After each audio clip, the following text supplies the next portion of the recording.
Hi hello నమస్తే మీరు చూస్తున్నారు ఏపీ హిందీ సేవా సమితి యూట్యూబ్ ఛానల్. మిత్రులారా, హిందీ సాహిత్య ఇతిహాసంలో భాగంగా మనం ఆదికాల్ భక్తికాల్ ముగించుకొని రీతికాల్లోకి అడుగుపెట్టాము. ఈ రీతికాల్లో భాగంగా మనం रीतिकाल की कालावधि अदेविधंगा रीतिकाल और नामकरण विविध विद्वानों का नामकरण रीतिकाल से संबंधित प्रमुख तथ्य 30 पॉइंट्स 30 पॉइंट्स మనం చెప్పుకున్న చాలా most important points examination point of వ్యూలో. సో ఈ 30 పాయింట్స్ కూడా యాప్లో ఉంటాయి. యాప్లో మీ యాప్ ఎవరైతే పర్చేస్ చేసుకుంటారో వారు మాత్రమే ఆ వీడియోని చూడగలరు. సో నెక్స్ట్ అంశం ఏంటంటే రీతికాల్ के साहित्यिक वर्गीकरण. సో ఎవరైతే హిందీ సాహిత్యక ఇతిహాస అధ్యయనం చేసేవారు ఈ రీతికాలకు సంబంధించి సాహిత్యక వర్గీకరణ తెలుసుకుంటే మొత్తం రీతికాల్ అంతా కూడా మనకి అర్థమైపోతుంది. ఈ వర్గీకరణ అనేది మనకి స్పష్టంగా అర్థం అవ్వాలి. చాలామందికి మరి విద్యార్థులకు కానీ టీచర్స్ కానీ కన్ఫ్యూజన్ ఉంటుంది. ఈ రీతి బద్ధ్ ఏంటి, రీతి సిద్ధ్ ఏంటి, రీతి ముక్త్ ఏంటి. సో ఈ వీడియో చూడండి, మీకు క్లారిటీ వచ్చేస్తుంది. ఓకేనా? सो रीतिकाल के साहित्यिक वर्गीकरण आचार्य रामचंद्र शुक्ल रीतिकाल के जो रीतिकाल में जो लिखा गया काव्य को दो प्रकार के वर्गीकरण किया है. అంటే రీతికాల్లో రాసినటువంటి కావ్యాల్ని మనకి రామచంద్ర శుక్లు ముఖ్యంగా రెండు రకాలుగా వర్గీకరించాడు. అవి ఏంటి? రీతి బద్ధ్, రీతి ముక్త్. అంటే రీతి బద్ధ్ కావ్య, రీతి ముక్త్ కావ్య. ఒకటి రీతి బద్ధ్ కావ్య, రెండు రీతి ముక్త్ కావ్య. ఈ రెండు కాకుండా మధ్యలో ఆచార్య విశ్వనాథ్ ప్రసాద్ మిశ్ర ఎవరండి? ఆచార్య విశ్వనాథ్ ప్రసాద్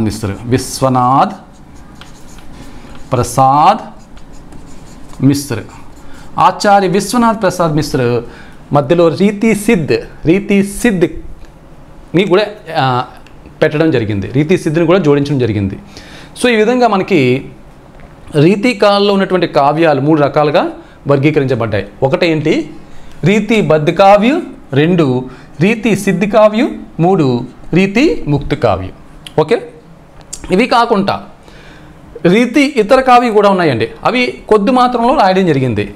చాలా కొద్ది మాత్రంలో రాయడం జరిగింది కాబట్టి వాటికి అంత ప్రాముఖ్యత లేదు. అవేంటి? రీతి ఇతర కావ్యాలకు ఏమొస్తాయి? రీతి ఇతర కావ్య, రీతి ఇతర काव्य. रीति इतर काव्य को मन की नीति से संबंधित, वीर से संबंधित वीर परक काव्य. अदे विधंगा मन की रीति वीर భక్తి से సంబంధిత ఈ గ్రంథాలు కూడా అన్ని కాలాల్లో కూడా ఉంటాయండి. కాకపోతే ఏవైతే ఎక్కువ శాతం ఏ గ్రంథాలు అయితే రాయబడ్డాయో, ఏ ప్రవృత్తి ఆధారంగా, ఏ రాజనీతిక ఆర్థిక సామాజిక పరిస్థితుల అనుగుణంగా ఏ గ్రంథాలు అయితే ఎక్కువ రాయబడ్డాయో దాని ప్రకారంగా కాలం నిర్ణయించబడుతుంది. ఆ కాలం యొక్క దానికి సంబంధించిన కాలంలో వివిధ పేర్లు కూడా మరి విద్వాన్లు వివిధ రకాలుగా సూచించడం జరుగుతుంది. ఓకే, సో రీతిబద్ధ కావ్య అంటే చూడండి, రీతిబద్ధ वे ग्रंथ रस चंद अलंकार आदि काव्यांगों के लक्षणों बताया जाता है. उस प्रकार के काव्यों को उस प्रकार के लक्षण ग्रंथ कहा जाता है. रीतिबद्ध अंटे रस चंद अलंकार आदि काव्यांगों के लक्षण बताया जाता है. उस प्रकार को काव्य कम लक्षण ग्रंथ कहा जाता है. సో ఏదైతే రీతిబద్ధ కావ్యలో ఏ గ్రంథాలు అయితే రాస్తామో వారిని ఏమంటామంటే లక్షణ గ్రంథ అంటామండి. ఏంటంటామండి? లక్షణ గ్రంథ అంటే లక్షణ అంటే లక్షణాలు, కావ్యం యొక్క లక్షణాలు. అంటే అక్కడ రస్ చంద అలంకారాన్ని కాదండి. సో మన కావ్య శాస్త్రంలో మనం అనేక అంశాలు చదువుకుంటాం. ఏంటి? కావ్య గుణ్, కావ్య లక్షణ, కావ్య ప్రయోజన్, కావ్య దోష్. దీంతో పాటు మనకి ఔచిత్య సిద్ధాంత్, ధ్వని సిద్ధాంత్, వక్రోక్తి సిద్ధాంత్, సో శబ్ద శక్తి, ఇలా అనేక అంశాలు చదువుకుంటాం. ఇవన్నీ కూడా కావ్య లక్షణంలోకి వస్తాయి. సో అటువంటి గ్రంథాలు రాసేటువంటి, అటువంటి లక్షణ గ్రంథ రాసేటువంటి కవుల్ని ఏమంటామంటే రీతిబద్ధ కవి. వారిని ఏమంటాం? రీతిబద్ధ కవి అంటాం. ఏమంటామండి? రీతిబద్ధ కవి అంటాం. అర్థమైందండి? ఉదాహరణకు చూడండి, మనం ఎవరైతే టీచర్స్ కాబోతున్నారో, ఎవరైతే టీచర్ వృత్తి చేయాలనుకుంటున్నారో వారు సైకాలజీ చదువుతారు. సైకాలజీ, బాల వికాసం శిక్షణ శాస్త్ర, child development and pedagogy. So ఈ సైకాలజీ అందరూ చదువుతారా? చదవరు కదా. ఎవరు చదువుతారు? ఎవరైతే టీచర్ అవ్వాలనుకుంటున్నారో వాళ్ళు మాత్రమే సైకాలజీ చదువుతారు, ఎందుకంటే పిల్లల ప్రవర్తనని అర్థం చేసుకోవాలి కాబట్టి. అదేవిధంగా ఈ యొక్క కావ్య లక్షణ గ్రంథిని అందరూ ప్రజలందరికీ ఉద్దేశించి కాదండి. ఈ కావ్య లక్షణ అప్పుడు కవులు రాసినటువంటి ఈ కావ్య లక్షణ గ్రంథం ఎవరి కోసం అంటే ముఖ్యంగా కవుల కోసం అండి. ఎవరైతే కావ్యాలు రాస్తారో సో ఈ యొక్క లక్షణ గ్రంథం చదివిన వారు కవులు ఇంకా మెరుగ్గా, ఇంకా ఆ లక్షణ ఆధారంగా చేసుకొని ఇంకా మెరుగ్గా కవులు రాస్తారు. కేశవదాస్ రాసినటువంటి కవి ప్రియ, కవియోకే లియే ప్రియ, ఆ కేశవదాస్ రాసినటువంటి కవి ప్రియ కారణంగానే రీతికాలిక ప్రవర్తక అన్నాం ఎవరిని? కేశవదాస్ని. అంటే కవుల కోసం రాశాడు ఎవరు? కేశవదాస్ కవి ప్రియ అనేటువంటి గ్రంథం, అది లక్షణ గ్రంథం. కేవలం ఇక్కడ కవుల కోసమే కాకుండా राजाओं सामंतों को शास्त्रीय ज्ञान दिलाने के लिए शास्त्रीय ज्ञान गिनाने के संस्कृत के सिद्धांतों और लक्षणों को ब्रज भाषा में अनुवाद किया गया है, ब्रज भाषा में अनुवाद किया गया है और वहाँ कविताएं लिखा गया है ब्रज भाषा में. యాక్చువల్గా ఈ యొక్క కావ్య లక్షణాలు కానీ కావ్య సిద్ధాంతాలు కానీ ఈ యొక్క ఎప్పుడో కొన్ని వందల సంవత్సరాల క్రితమే, అంటే సంస్కృత కాలం నాడే మరి సంస్కృతం, పాలి, ప్రాకృత్, అపభ్రంశ్, ఆధునిక ఆర్య భాషయే మరి ఎప్పుడు కొన్ని వందల సంవత్సరాల క్రితమే ఈ యొక్క కావ్య లక్షణ కావ్య సిద్ధాంతాలు చెప్పబడ్డాయి. అప్పుడు సంస్కృత ఆచార్యులు వామను, కుంతక్ ఇలా అనేక రకాల ఆచార్యులు, సంస్కృత ఆచార్యులు ఈ యొక్క లక్షణాలు తెలిపారు.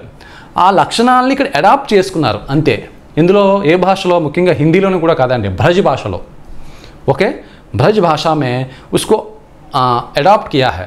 अडॉप्ट करके వాటిని అడాప్ట్ చేసుకొని ఎవరి కోసం? కవుల కోసం, సామంతుల కోసం, రాజుల కోసం అప్పుడు ఈ లక్షణ గ్రంథాలని రాయడం జరిగింది. ఆ లక్షణ గ్రంథం రాసేటువంటి కవుల్ని ఏమంటామంటే రీతిబద్ధ కవి అంటాం. అది ఓకేనా? అర్థమైంది కదా? सो इसी को कहा जाता है रीतिबद्ध काव्य या रीतिबद्ध उस जो लक्षण ग्रंथ लिखे जाता है वो रीतिबद्ध कवि कहा जाता है. సో మీకు అర్థమైంది అనుకుంటున్నాను. రెండోది రీతి సిద్ధి కావ్యం. రీతి సిద్ధి కావ్యం అంటే లక్షణోं के साथ साथ ఇక్కడ మనకి లక్షణ గ్రంథ్, లక్ష్య గ్రంథ్, ఈ రీతి సిద్ధి కవులు ఎవరైతే రాశారో వారిని ఏమంటామంటే వీరు ఏ కావ్యాలు అయితే రాశారో వారిని లక్ష్య గ్రంథ్, వీళ్ళని లక్ష్య గ్రంథ్ అంటాం. ఈ లక్ష్య గ్రంథ్ అంటే ఏంటంటే ఏమీ లేదండి, काव्य लक्षणों के साथ साथ काव्य सिद्धांतों को भी उन्होंने काव्य सिद्धांतों को भी ध्यान में रखकर कविताएं लिखे हैं. అంటే వీళ్ళు కేవలం కావ్య లక్షణాల మీద డిపెండ్ అయ్యి, అంటే కావ్య లక్షణాలు అంటే ఉదాహరణ చూడండి, ఉదాహరణకి ఒక డాక్టర్ అవ్వాలంటే ఏంటి? ఆ డాక్టర్ కొన్ని గ్రంథాలు చదవాలి కదా, ఆ గ్రంథాలు ఎవరి కోసం రాస్తారు? డాక్టర్ల కోసం రాస్తారు. ఎవరైతే ఆచార్యులు ఉన్నారో ఆ ఆచార్యులు డాక్టర్ల కోసం రాస్తారు. సో ఆ గ్రంథాలు చదివినప్పుడు ఏమవుతారు? వీళ్ళు డాక్టర్లు అవుతారు కదా. అదేవిధంగా రీతిబద్ధలో ఏం జరుగుతుంది? ఈ కావ్య లక్షణాలు ఎవరికైతే కావ్య లక్షణాలు చదవాలనుకుంటారో వారి కోసం ఈ గ్రంథాలు, కావ్య లక్షణ గ్రంథాలు రాస్తారు. ఆ కావ్య లక్షణాలు చదువుకొని ఆ కావ్యం గురించి మెరుగైనటువంటి ఇంకా జ్ఞానాన్ని పొందుకొని కావ్యాలు రాయడం జరుగుతుంది. ఇందులోని రీతిబద్ధలోని. రీతి సిద్ధిలోని ఏంటంటే వీరికి కావ్య లక్షణాలతో పాటు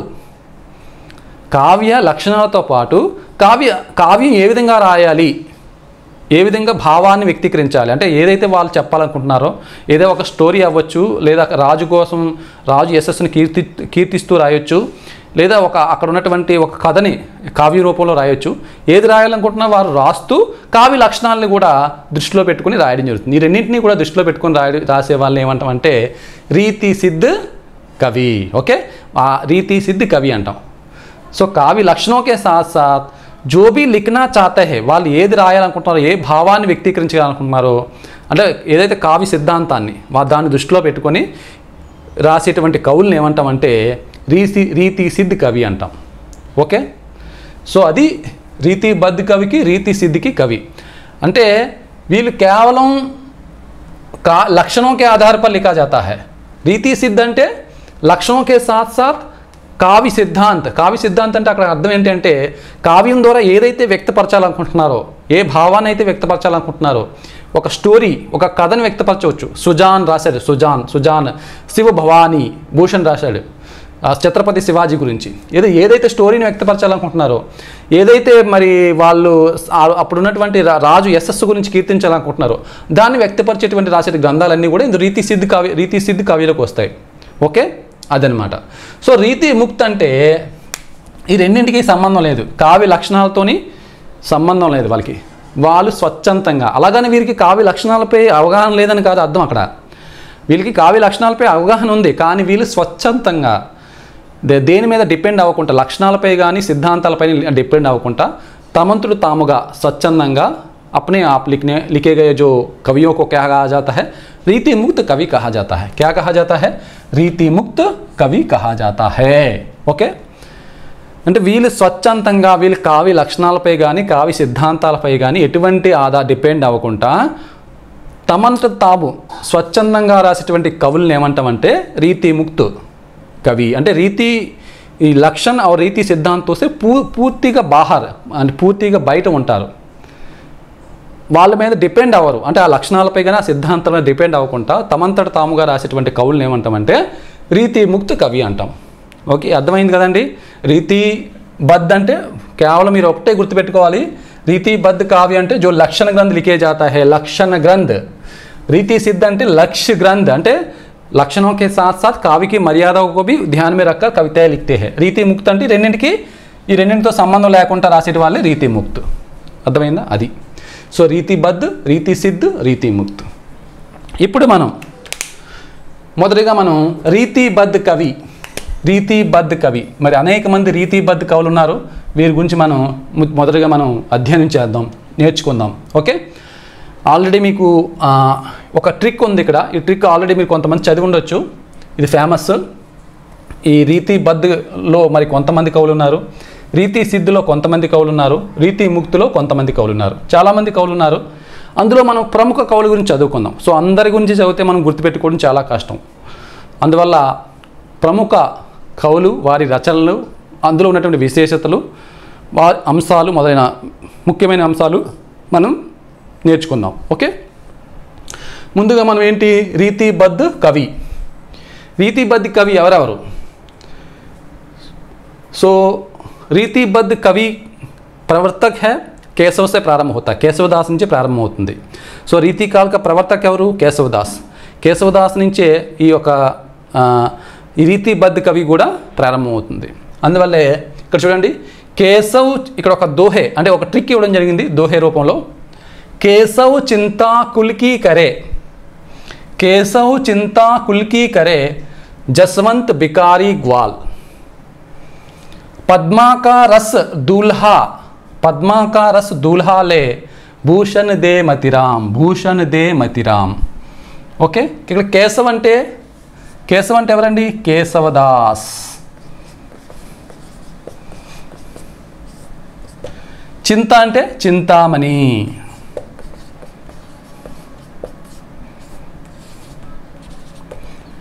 ఇక్కడ కేశవ్ చింతా కుల్కి కరే, ఇక్కడ కుల్కి అంటే కులపతి మిశ్ర, కుల్పతి మిశ్ర. అదేవిధంగా ఇక్కడ పద్మ అంటే పద్మాకర్, సారీ జస్వంత్. జస్వంత్ అంటే జస్వంత్ సిన్, కవి జస్వంత్, జస్వంత్ సిన్. బికారి, బికారి అంటే బికారి దాస్. ఐదు ఏంటి? బికారి దాస్. 6 గ్వాల్ కవి, కవి గ్వాల్, కవి గ్వాల్. అదేవిధంగా ఇక్కడ పద్మ, పద్మ ఇచ్చాడు పద్మాకర్. తర్వాత రస్ ఇచ్చాడు ఇక్కడ రసలీన్, కవి రసలీన్. అదేవిధంగా దూల్హా, దూల్హా కవి, దూల్హా కవి. అదేవిధంగా భూషణ్, భూషణ్. సో భూషణ్, భూషణ్ కవి. ఇక్కడ దే అంటే దేవ్, కవి దేవ్, కవి దేవ్. అదేవిధంగా 12వది మతిరామ్. సో ఈ విధంగా మనకి 12 మంది కవులు వచ్చారు. ఈ 12 ప్రముఖ కవులు. వీరితో పాటు మరికొంతమంది కూడా చెప్పుకుందాం. అయితే ఇక్కడ సర్వాంగ నిరూపక్, రస నిరూపక్, అలంకార నిరూపక్, చంద నిరూపక్ అని అందులో కూడా మరి స్పెషలైజేషన్, ఇందులో స్పెషలైజేషన్ కవులు కూడా ఉన్నారండి. ఉదాహరణకి పద్మాకర్ని తీసుకుందాం. పద్మాకర్, ఈ పద్మాకర్ ఉన్నాడు అనుకోండి, ఈ పద్మాకర్ రస్ నిరూపక్. ఇతను ఏమంటామంటే రస్ నిరూపక్ కవి, రస్ నిరూపక్. అదేవిధంగా కేశవదాస్ ఉన్నాడు, అలంకారవాది కవి అంటాం. అంటే అందులో వీళ్ళు స్పెషలైజేషన్, ఒక్కొక్క దాంట్లో ఒక్కొక్క స్పెషలిస్టులు అనమాట వీళ్ళు. అదేవిధంగా మనకి మతిరామ్ ఉన్నాడు, భూషణ్ ఉన్నాడు, వీళ్ళు చంద నిరూపణ్. ఇక్కడ మతిరామ్, భూషణ్, మతిరామ్ ఉన్నాడు, భూషణ్ ఉన్నారు, వీళ్ళిద్దరూ కూడా చంద నిరూపక్.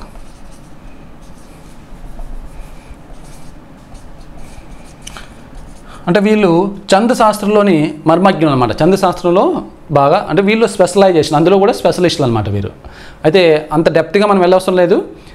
ముఖ్యంగా రీతి బద్ధ కవి ఎవరు, రీతి సిద్ధి కవి ఎవరు, రీతి ముక్తి కవి ఎవరు స్పష్టంగా మనం నేర్చుకోవాలి. ఎక్కువగా ఖచ్చితంగా ఒక బిట్ అందులోంచి వచ్చేస్తుంది. నిమ్నలిఖిత్ में से कौन सा कवि रीतिबद्ध कवि है, లేదా రీతి సిద్ధి కవి హే, రీతి ముక్తి కవి హే, ఇలాంటి దాంట్లో నుంచి ఖచ్చితంగా ఒక బిట్ వస్తుంది. అందువల్ల మీరు జాగ్రత్తగా ఈ చాప్టర్ని మీరు వినాలి. ఓకేనా? సో ఇక్కడ మన 12 మంది కవుల గురించి చెప్పుకున్నాం. ఏంటి? కేశవదాస్, చింతామణి, కులపతి మిశ్ర, జస్వంత్ సింగ్, బికారీదాస్, కవిగ్వాల్, పద్మాకర్, రసలీన్, దుల్హా కవి, భూషణ్, దేవ్, మతిరామ్. సో ఇందులో మనకి ఒకసారి చూడండి, ఈ యొక్క ట్రిక్ చూడండి. కేశవ చింతా కుల్కి కరే, జస్వంత్ బికారీ గ్వాల్, పద్మాకర్ రస్ దుల్హాలే, భూషణ్ దే మతిరామ్.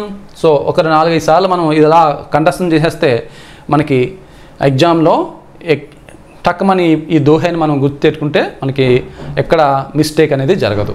ఓకే? సో మొట్టమొదటిసారిగా ఫస్ట్ది ఏంటంటే మనం కేశవదాస్ గురించి నేర్చుకుందాం.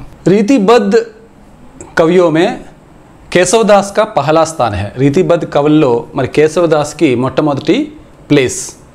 అదేవిధంగా హిందీ కా పహలా ఆచార్య కౌన్ హై? కేశవదాస్. యాక్చువల్గా ఆచార్య అని ఎవరంటాం అంటే సంస్కృత కవుల్ని ఆచార్యులు అంటాం. సో మనం రామానుజాచార్య గురించి వైష్ణవ సంప్రదాయక ప్రవర్తక చెప్పుకున్న రామానుజాచార్య. సో వాళ్ళు ఆచార్యులు ఎవరు? సంస్కృతంలో. కానీ మొట్టమొదటిగా హిందీ కా పహలా ఆచార్య అంటే ఎవరు చెప్తామంటే హిందీ కా పహలా ఆచార్య ఎవరంటే కేశవదాస్. అదేవిధంగా రీతికాల్ కా ప్రవర్తక అంటే ఎవరు చెప్తామంటే రీతికాల్ కా ప్రవర్తక అంటే కేశవదాస్. ओके? सो केशवदास का जन्म 1555 में हुआ, 1617 ईस्वी में इनकी मृत्यु हुई. 1555 पूर्ण रूप से भक्ति काल का कालावधि है. ये पूर्ति का रीति काल है. इतनु रचना की दृष्टि से, उनकी काव्यांगों की दृष्टि से, काव्य लेखन की दृष्टि से रीति काल के कवि माना जाता है. लेकिन जीवन काल की दृष्टि से అంటే తన జీవన కాల దృష్టి ప్రకారం ఓ పూర్తిగా ఆయన భక్తి కాలావధిలోకి వస్తాడు. 1555 से 1617 ईस्वी, 1555 से 1617 ईस्वी అనేక మార్లు మనం చెప్పుకున్నాం. ఓకే? 1555 और 1617. ఇక్కడ చూడండి, విశ్వనాథ్ ప్రసాద్ మిశ్ర, नगेंद्र गणपति चंद्रगुप्त, इन्हें है क्या कहा? रीतिकाल के प्रवर्तक माना है. किन्होंने? विश्वनाथ प्रसाद मिश्र, नगेंद्र, गणपति चंद्रगुप्त. उसी प्रकार चिंतामणि को आचार्य रामचंद्र शुक्ल रीतिकाल का प्रवर्तक माना है. కేవలం ఒక చింతామణిని రామచంద్ర శుక్ల అయితే ఏమన్నాడండి? రీతికాల్ का प्रवर्तक అన్నాడు. కానీ ఎక్కువ మంది విద్వాన్లు रीतिकाल का प्रवर्तक इन्हें ही माना है. किन्हें? केशवदास को. विश्वनाथ प्रसाद मिश्र, नगेंद्र, गणपति चंद्र गुप्त. कालक्रम की दृष्टि से भक्ति काल में और रचनाकार की दृष्टि से रीतिकाल के प्रणेता है. ऑलरेडी మనం చెప్పుకున్నాం. కాలక్రమం అంటే జీవన్ కాల్ మనకి ఆయన భక్తి కాల్ తన జీవన సమయం అంతా కూడా భక్తి కాల్లో ఉంది. కానీ ఆయన रचना की दृष्टि से, काव्य की दृष्टि से हमें रीतिकाल का प्रवर्तक माना जाता है. हिंदी का पहला आचार्य का गौरव मिला है. हिंदी का पहला अलंकारवादी कवि भी थे. अलंकार में स्पेशलिस्ट है. మనం ఇప్పుడే చెప్పుకున్నాం अलंकार में स्पेशलिस्ट है. हिंदी का पहला अलंकारवादी भी थे. ఓకే? ఈయన అంటే భామ, దండి, సంస్కృత కవులైనటువంటి భామ, దండి, ఉదయ్ భట్ వాళ్ళని ఆదర్శంగా తీసుకున్నాడు, వాళ్ళని అనుసరించాడు. భామ, దండి, ఉదయ్ భట్ వీళ్ళని సంస్కృత ఆచార్యులు వీరిని అనుసరించడం జరిగింది. ఎవరండి? కేశవదాస్. కేశవదాస్ भामा को, दंडी को, उदय भट्ट को अनुसरण किया है. किन्होंने? केशवदास. इनका जन्म स्थान भी दिया गया है. ఈయన పుట్టుక కూడా ఎవరైనా జరిగింది? రాజస్థాన్లో ఈయన జన్మించారు. ఎక్కడంటే డీగ్ కుమ్హేర్ అంటే ఇప్పుడు అది భరత్పూర్ అనమాట. రాజస్థాన్లో భరత్పూర్లో ఉంది. ఇప్పుడు ప్రస్తుతం భరత్పూర్, అప్పుడు ఏమనేవారు? डीग कुम्हेर. सो रीतिबद्ध परंपरा में आपका स्थान प्रथम है, ऑलरेडी చెప్పుకున్నాం. इनकी प्रमुख रचना क्या है? रामचंद्रिका. प्रमुख रचना रामचंद्रिका. जनश्रुति के आधार पर इस रामचंद्रिका ग्रंथ को एक रात में पूरा किया माना जाता है. చెప్పుకుంటారు ఏంటంటే, ప్రజలు చెప్పుకుంటారు ఏంటంటే, ఈ యొక్క రామచంద్రిక అనేటువంటి గ్రంథాన్ని కేవలం ఒకే ఒక రాత్రిలో తులసీదాస్ రాసినటువంటి రామచరిత్ మానస్కి పోటీగా ఒకే ఒక రాత్రిలో రాయడం జరిగిందని చెప్పుకుంటారు. ఓకే. సో రామచంద్రిక इनका प्रमुख कीर्ति का आधार है. इनकी యొక్క కీర్తి, ప్రసిద్ధ ఈయనకి పేరు తెచ్చిన గ్రంథం ఏంటండి? రామచంద్రిక. सन 1601 ईस्वी. इसमें 39 प्रकाश है. ఇందులో 39 ప్రకాశాలు ఉన్నాయి, ఖండాలు. ఆల్రెడీ చెప్పుకున్నాం. చూడండి, పృథ్వీరాజ్ రాసులో 69 సమయ్, 69 సమయ్ అంటాం అక్కడ, 69 సమయ్. అదేవిధంగా సర్గ్, కండ్, కాండ్, ఈ విధంగా ఒక్కొక్కరు అంటే కావ్యానికి ఒక్కొక్క భాగానికి ఒక్కొక్క పేరు పెట్టడం జరిగింది. ఇప్పుడు పర్వాలు, ఇప్పుడు మహాభారతంలోని భగవద్గీతలో ఏమంటాం? పర్వాలు, 18 పర్వాలు అంటాం. పర్వ్. రామాయణంలో ఖండాలు. సో ఈ విధంగా ఒక్కొక్క కావ్యానికి ఒక్కొక్క రకమైనటువంటి భాగాలుగా విభజించి వాటి పేర్లు పెట్టారు. సో ఇందులో మనకి రామచంద్రికలో ఆల్రెడీ వాటి గురించి మనం చెప్పుకున్నాం. సో రామచంద్రికలో ఇక్కడ కేశవదాస్ ఏమన్నాడు? ఆ భాగాల్ని ఒక్కొక్క పాటోకణం అంటే భాగోకణం క్యా దియా హై? ప్రకాశ్. చాలా మోస్ట్ ఇంపార్టెంట్ అండి, చాలా మోస్ట్ ఇంపార్టెంట్. ఇలాంటి క్వశ్చన్లు వస్తాయి, డెప్త్ అనమాట ఇవి. 39 ప్రకాశ్, 39 ప్రకాశ్. అదేవిధంగా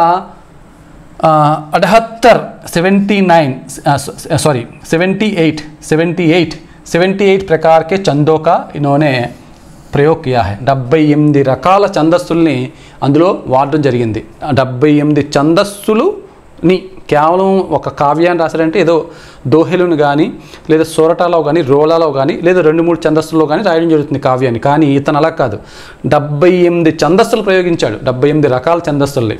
సో 78 प्रकार के चंदों का प्रयोग किया है. किसमें? रामचंद्रिका में. किसमें? रामचंद्रिका में 78 రకాల ఛందస్సులు ప్రయోగించాడు ఇందులో రామచంద్రిక. इसमें 39 प्रकाशों में भाग किया है. రామ్ స్వరూప్ చతుర్వేది అందువల్ల ఏమన్నాడంటే దీన్ని, ఈ గ్రంథాన్ని చందోకా అజియబ్గర్ ఏమన్నాడండి? చందోకా అజియబ్గర్ అన్నాడండి. చందోకా అజియబ్గర్ అంటే ఏంటి? మ్యూజియం. చందోకా అజియబ్గర్ అంటే ఏంటి? म्यूजियम. चंदों का अजयबगर का अर्थ क्या है? म्यूजियम.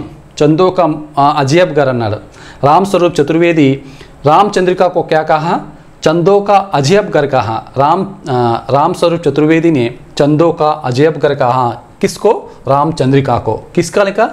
केशवदास का लिखा वो रामचंद्रिका को. 1000 वर्षों के इतिहास में संवाद कला की दृष्टि से बेहतरीन रचना माना गया है. रामचंद्रिका को 1000 वर्षों से संवाद कला की दृष्टि से बेहतरीन रचना माना गया है. అంటే సంవాద కళ అంటే ఏంటి? కాన్వర్జేషన్, వార్తాలాప్. సో మనకి హిందీ సాహిత్యం సుమారు మనకి 1000 సంవత్సరాలు కాలం సమయం అయ్యింది అప్పటి నుంచి ఇప్పటి వరకు. ఈ 1000 సంవత్సరాల కాలంలో సంవాద కళకి దృష్టి అంటే కాన్వర్జేషన్, వార్తాలాప్ అటువంటి రచనల్లో ఇది ప్రప్రదమైనది, దీనికి మించింది ఏమీ లేదు అని చెప్తున్నారు. ఎవరు? విశ్వనాథ్. ఎవరు చెప్తున్నారండి? రామ్ స్వరూప్ చతుర్వేది. ఎవరు చెప్తున్నారు? రామ్ స్వరూప్ చతుర్వేది ఏమంటున్నాడంటే संवाद कला की दृष्टि से 1000 वर्षों के इतिहास में बेहतरीन रचना माना जाए. बेहतरीन చాలా मोस्ट प्रसिद्ध रचना संवाद कला की दृष्टि से बेहतरीन रचना राम स्वरूप चतुर्वेदी ने माना है. इनकी प्रमुख रचना देखिए. और प्रमुख रचना కవిప్రియ.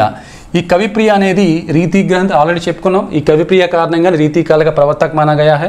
అదేవిధంగా నెక్స్ట్ రసిక్ ప్రియ. రసికో కే లియే ప్రియ. రసిక్ ప్రియ అంటే రసికో కే లియే ప్రియ.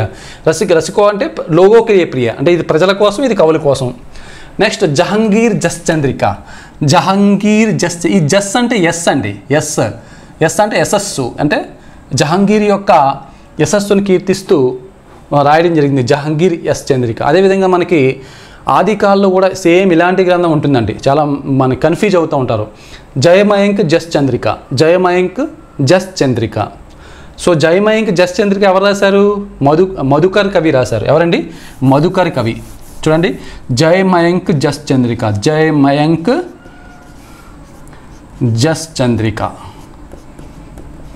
ఈ జయమయాంక్ జస్ చంద్రిక ఎవరు రాశారండి? మధుకర్ కవి. ఎవరు రాశారండి? మధుకర్ కవి రాశారు. సేమ్ అదే జయచంద్ర ప్రకాష్. రెండు గ్రంథాలు పక్కపక్కనే ఉంటాయి. ప్రబంధ కావ్య 12వ శతాబ్దంలో రాయడం జరిగింది.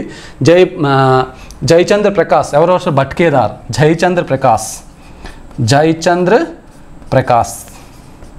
ఎందుకంటే ఈ గ్రంథాల్లో మనం కన్ఫ్యూజ్ అవుతూ ఉంటాం బాగా. भटकेदार ने लिखा है. भटकेदार जयचंद्र प्रकाश को भटकेदार. जयमयांक जस चंद्रिका मधुकर कवि. సేమ్ జహంగీర్ జస్ చంద్రిక ఎలాగుందో ఇక్కడ జయమయాంక్ జస్ చంద్రిక అదే విధంగా ఉంది కదా. సో ఈ జయమయాంక్ జస్ చంద్రిక అనేది మయాంక్ అంటే చంద్రుడు అటండి. మయాంక్ అంటే मयंक का अर्थ है चंद्र. जयमयांक जस चंद्रिका किसने लिखा? मधुकर कवि ने लिखा. यहाँ कौन लिखा? जहांगीर जस चंद्रिका केशवदास लिखा. ओके. जयचंद्र प्रकाश किसने लिखा? भटकेदार लिखा. సో ఇస్కే సాత్ సాత్ విజ్ఞాన గీత. మరో గ్రంథం ఏంటండి? విజ్ఞాన గీత.